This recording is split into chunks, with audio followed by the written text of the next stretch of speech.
घासी मूला बना लेता अपने दासी जी अपने दासी हे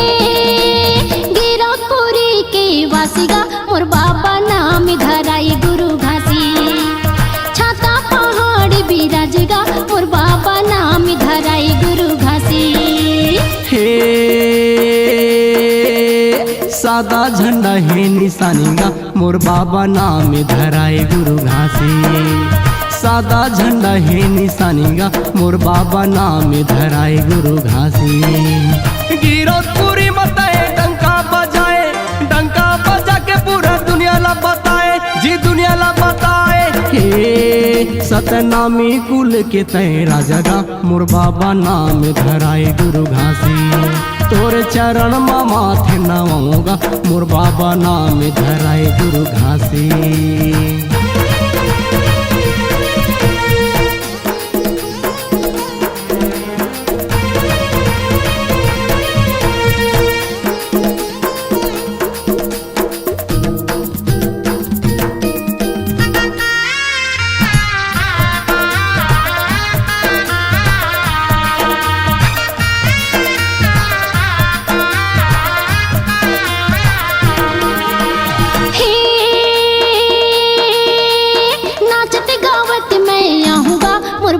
सबके ध्वजा फहरा हूँ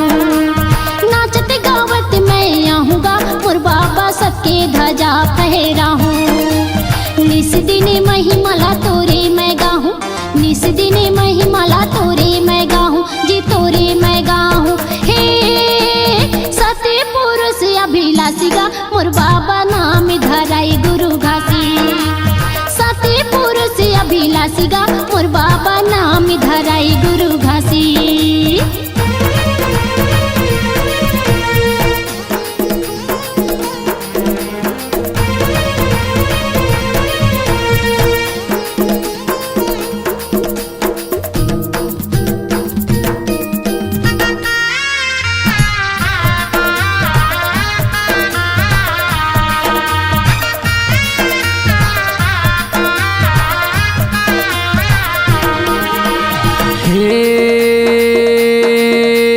तोर गुनला सब झन गाथेगा मोर बाबा नाम धराए गुरु घासी गिरोध मा देहे निशानीगा मोर बाबा नाम धराए गुरु घासी बिना आगे पानी के जेवन बना के अपन घरला चलाए जी घरला चलाए हे तोरे चरण मा माथे नवाऊंगा मोर बाबा नाम धराए गुरु घासी गिरोध मा देही निशानीगा मोर बाबा नाम धराए गुरु घासी छाता पहाड़ी बिराजेगा मोर बाबा नाम धराई गुरु घासी गिरपुरी के वासीगा मोर बाबा नाम धराए गुरु घासी छाता पहाड़ी बिराजेगा मोर बाबा नाम धराई गुरु घासी।